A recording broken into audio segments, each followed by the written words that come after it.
Hello friends, तो आज के लेक्चर में हम डिस्कस करेंगे एक्सरसाइज 2.2 के क्वेश्चन नंबर फर्स्ट के जो पार्ट्स हमारे रह गए थे। चलिए स्टार्ट कर लेते हैं। तो सबसे पहले करते हैं हम फर्स्ट का थर्ड पार्ट।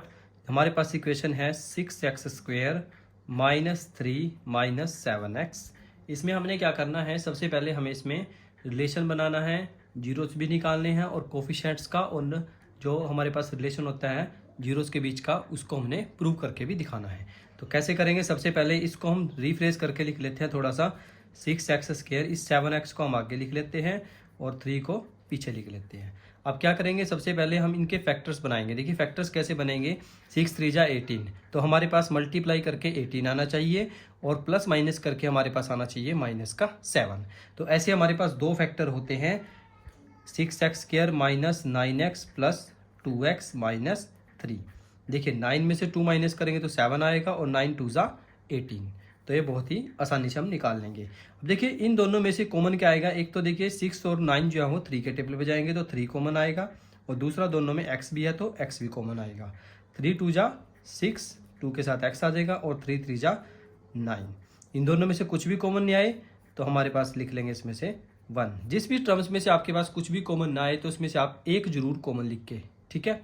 दोनों में से 2x - 3 कॉमन आ जाएगा तो हमारे पास यहाँ पे बचेगा 3x + 1। तो फाइनली हमारे पास x की दो वैल्यूज आ जाएंगी, या तो 2x - 3 0 होगा या फिर 3x + 1 = 0 होगा।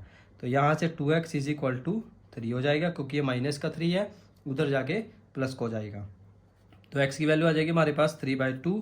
ऐसे ही यहाँ से 3x = ये 1 जो है प्लस का उधर जाके माइनस को जाएगा तो x की वैल्यू आ जाएगी -1/3। तो इससे हमने दो वैल्यूज यहाँ पे निकाल दी है। एक को हम मान लेते हैं अल्फा = 3/2 और एक को मान लेते हैं बीटा -1/3। अब हम क्या करेंगे, दोनों में रिलेशंस निकाल लेंगे। कैसे निकाल लेंगे, सबसे पहले फॉर्मूला लगाएंगे सम ऑफ जीरोस का। सम ऑफ जीरोस का फॉर्मूला क्या होता है हमारे पास, -b/a। अब यहाँ पे माइनस के b क्या है हमारे पास, देखो यहाँ पे b क्या है -7। -7 बाय में a कितना है हमारे पास 6, माइनस माइनस प्लस 7/6। देखिए जो स्टूडेंट्स ये चीज़ जानना चाहते हैं कि ये कैसे आया हमारे पास, b की वैल्यू कैसे है, a की वैल्यू क्या होती है, तो ये सब चीज़ें हम पहले लेक्चर में डिस्कस कर चुके हैं। चलिए मैं आपको एक बार फिर से बता देता हूँ।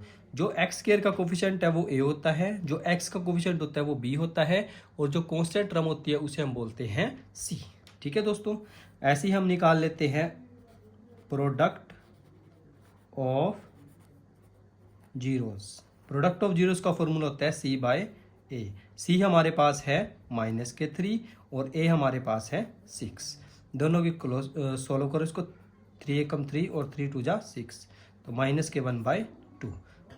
तो इससे क्या है, हमने सम ऑफ जीरोस भी निकाल लिया और प्रोडक्ट ऑफ जीरोस भी निकाल लिया। अब यहाँ पे ये तो जो वैल्यूज हमने निकाली है ये निकाली हमने कोफिशिएंट्स का यूज़ करके। अब हम इनका वैल्यूज़ का यूज़ करके फिर हम निकाल लेंगे अल्फा और बीटा का, यानी कि जीरोस का यूज़ करके हम निकाल लेंगे यहाँ पे सम ऑफ जीरोस और प्रोडक्ट ऑफ जीरोस। तो सम ऑफ जीरोस का फॉर्मूला दोबारा से लिखेंगे, sum of zeros. Sum of zeros का फॉर्मूला होता है हमारे पास अल्फा प्लस बीटा, यानी कि अल्फा मेरे पास है 3/2 और बीटा मेरे पास है 1/3। इन दोनों का हम एलसीएम ले लेते हैं। एलसीएम आएगा हमारे पास 6 3 3 जा 9 -2 1 जा 2। 9 में से 2 माइनस करेंगे तो आ जाएगा 7। तो आप देख सकते हैं यहाँ पे हमारे पास सम ऑफ जीरो 7/6 है, यहाँ भी हमारे पास 7/6 है। ऐसे ही हम प्रोडक्ट ऑफ जीरोस निकाल लेते हैं।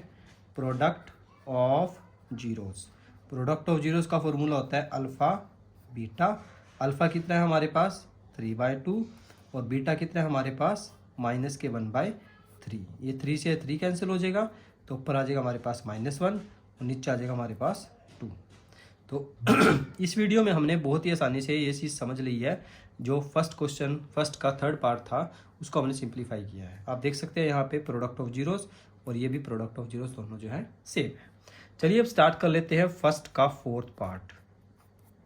फर्स्ट का फोर्थ पार्ट हमारे पास क्या है, देखिए 4u² + 8u।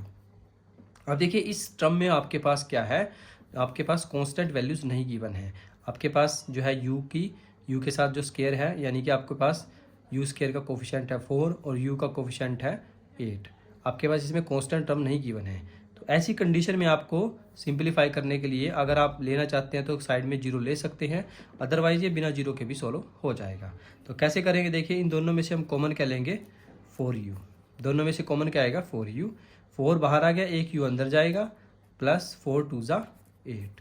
तो ये दो वैल्यूज़ हमारे पास आएंगी।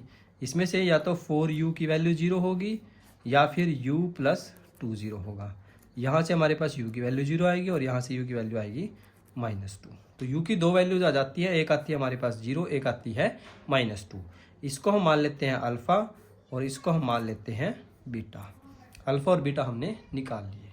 तो अब हम इसके बाद क्या करेंगे देखिए, सम ऑफ जीरोस का फॉर्मूला लगाते हैं।